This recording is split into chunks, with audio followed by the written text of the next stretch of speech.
Hello so guys, welcome to new blog. আর আমি বাবাই। আজকে দেখছো ব্লিঙ্কিট ডেলিভারি পার্টনার সবাই একসাথে। আজ এত রবিবারের সকালবেলা 6টা থেকে ডিউটি করছি, সকাল 6টা থেকে ডিউটি করছি, কিন্তু এত ছেলে আর আবার বারবেলা কিন্তু অর্ডারই নেই। কত ছেলে বসে আছে। আর আমাদের ফার্স্ট রাইডার দেখতে যাবো, ফার্স্ট রাইডারের কাছে চলো দেখি।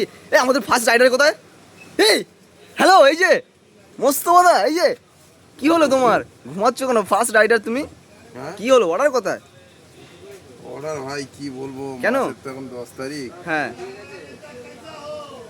এই 10 তারিখ এখন মানে মাসের সপ্তাহের প্রথমেই ধরা যায়। হ্যাঁ, এখন অর্ডারের এই ছিরি ও সব বসে আছে ঘন্টায় একটা করে হচ্ছে। হ্যাঁ, দেখালাম তো সব কিছুই। হ্যাঁ সবাই তো বসে আছে, এখানে পিকারও আছে রাইডার। কি ব্যাপার ভাই? প্রথম আমাদের ফার্স্ট, তুমি যে এত ডেলিভারি মানে ফার্স্ট করো। ডেলিভারি ফাস্ট তো করি রে ভাই, অর্ডার না থাকলে কি করে ফাস্ট করবো বলো? অর্ডারই নেই তো, ঘন্টায় একটা করে অর্ডার হচ্ছে। তাহলে ঘন্টায় মানে তোমরা তো পার ডে তো দেখছি 10 ঘন্টা 12 ঘন্টা করে ডিউটি দাও। 12 ঘন্টা, কালকে 14 ঘন্টা ডিউটি দিতে হয়েছে। 14 ঘন্টায় কটা মেরেছো? 21টা অর্ডার। 21 কত কত হয়েছে? 700। ঘন্টায় দুটো করেও হচ্ছে না, হিসাব করো 21টা মেরে ওই 650 টাকা হয়েছে। তাহলে তার ভিতরে তেল খরচা আছে, নিজে খাচ্ছো, গাড়ি খাচ্ছো। তেল আছে, এবার আমি তেলে কি দেবো আর বাড়ি কি নিয়ে যাব বুঝতে পারছি না এখন। আজকে একটা টার্গেট নিয়ে এলাম, ভাবলাম যে 24-25টা মারবো, কিন্তু সেই জায়গায় 6টায় এসছি আর এখন বাজে কটা, 9টা বাজতে যায়। 9টা বাজে যায়। অর্ডার হয়েছে।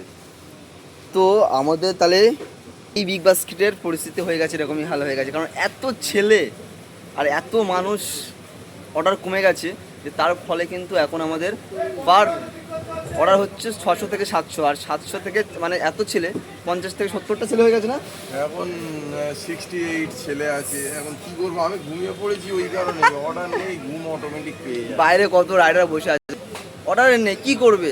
বাজার খারাপ, এইভাবে হেনস্থ হতে হচ্ছে। গড়িয়ায় এত জ্যাম, সব রাস্তা আর ব্লক, এখানে তো তেল পুরো খরচা পুরো। এই যে আমাদের ঢালাই ব্রিজ থেকে নিয়ে আর সৌসংঘ রাস্তাটা পুরো বন্ধ আছে, কোনো কাজ হচ্ছে হয়তো, যার কারণে ওখান থেকে যেসব কাস্টমারগুলো অর্ডার করে আমরা তো যেতে পারছি না, অর্ডারগুলো ক্যান্সেল করতে হচ্ছে বাধ্য হয়ে। কী করবো, যাওয়া যাচ্ছে না। মানুষ, আমি যদি যেতেই না পারি অর্ডারটা দেবো কীভাবে? তার মানে আমাদের দুটো মাস একদম প্রফিট হচ্ছে না, মানে না, একদম 500 টাকা না। 600 টাকা করে হচ্ছে, 650, তার ঊর্ধ্বে আমাদের হচ্ছে না। কারণ আমাদের তার ভেতরে 12 ঘন্টা করে ডিউটি দিতে হচ্ছে, তেল খরচা আছে, গাড়ি খাচ্ছে, প্লাস রাস্তার ভেতরে এত, যেখানে আমাদের 160 টাকার ভেতরে আমাদের হয়ে যেত 30টা অর্ডারে, সেখানে আমাদেরকে 220 টাকা করে তেল খরচা হচ্ছে, তাই তো?